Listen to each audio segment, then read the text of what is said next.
आप इन सभी समाज सेवियों की कार्यशैली, इनकी नीयत और नीति दोनों पर बारीकी से अध्ययन कीजिए, क्योंकि चुनाव में जीत और हार प्रत्याशियों की किस्मत पर ही सिर्फ निर्भर नहीं करता है, बल्कि उससे ज्यादा जनता के मूड पर निर्भर करता है कि जनता किसे अपना नेता चुनती है।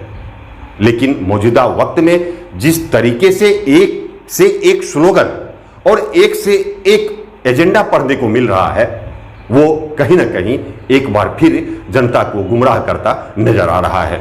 नमस्कार, मैं हूं मुकेश सिंह और अभी तक यदि आपने न्यूज 19 के यूट्यूब चैनल को सब्सक्राइब नहीं किया है तो सब्सक्राइब कर लीजिए। दरअसल बिहार के सभी नगर निकायों में, चाहे वो नगर पंचायत हो, नगर परिषद हो या फिर नगर निगम हो, आज उन सभी निकाय क्षेत्रों में भावी प्रत्याशियों की बाढ़ सी आ गई है। और ऐसे में यदि हम पूर्णिया नगर निगम की बात करें तो यहां भी आगामी चुनाव में मेयर पद के लिए प्रत्याशियों का सैलाब आ चुका है। और ऐसे में आज यदि आप प्रत्याशियों की संख्याओं की गिनती करेंगे तो आपके पास 40 से ज्यादा की संख्या हो जाएगी।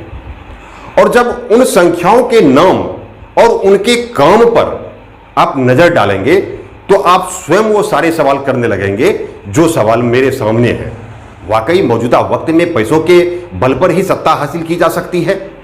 क्या वाकई मौजूदा राजनीतिक परिवेश में व्यापारी, ठेकेदार, माफिया और ब्रोकर ही सत्ता के सिंहासन का स्वाद पा सकते हैं?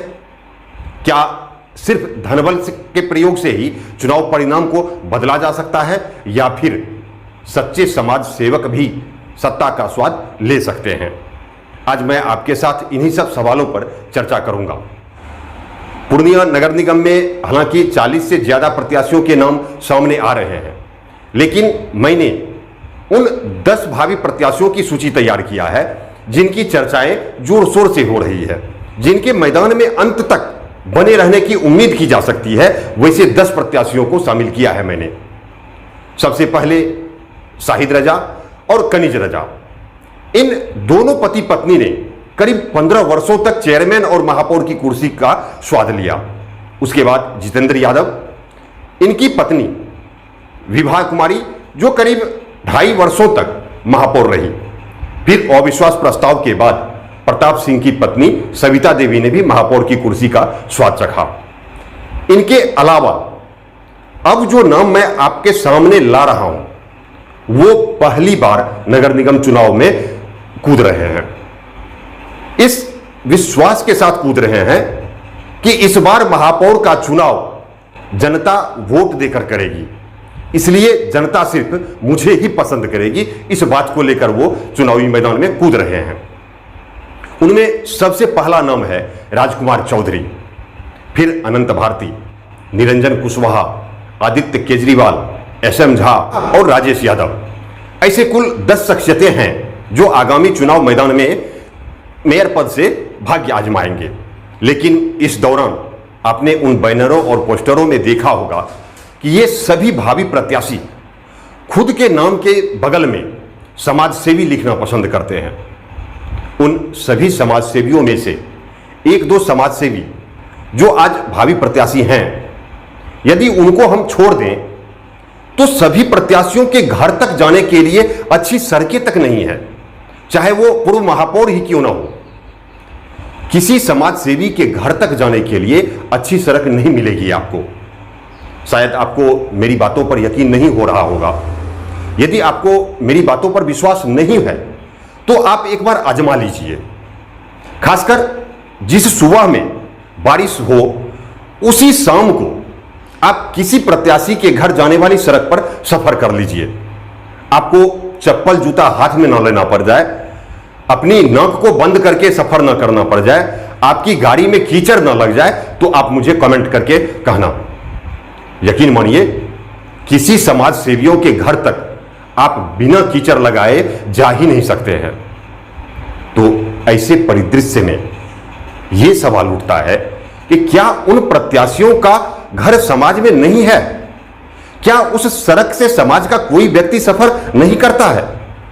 जरा सोचिए, यदि उस समाज के लोगों को सड़क पर सफर करने के लिए चप्पल और जूता उतार कर चलना पड़े बच्चों को नंगे पांव स्कूल जाना पड़े, तो फिर उस सड़क में किसी समाज सेवी का घर होने से क्या फायदा है आम लोगों को? उस समाज के, उस गली मोहल्ले के लोगों को ऐसे समाज सेवी से क्या लाभ है जिनके रहते समाज के लोगों को चप्पल खोलकर चलना पड़े सड़क पर? और इन सब बातों के रहते जब आप उस बैनर और पोस्टरों पर स्लोगन को पढ़ेंगे तो आपको ऐसा प्रतीत होगा कि इनसे बेहतर कोई प्रत्याशी हो ही नहीं सकता है। उस स्लोगन को पढ़कर आप कहने लगेंगे कि वाकई यही एक समाज सेवी हैं जो हमारे निगम क्षेत्र का चहुमुखी विकास कर सकते हैं।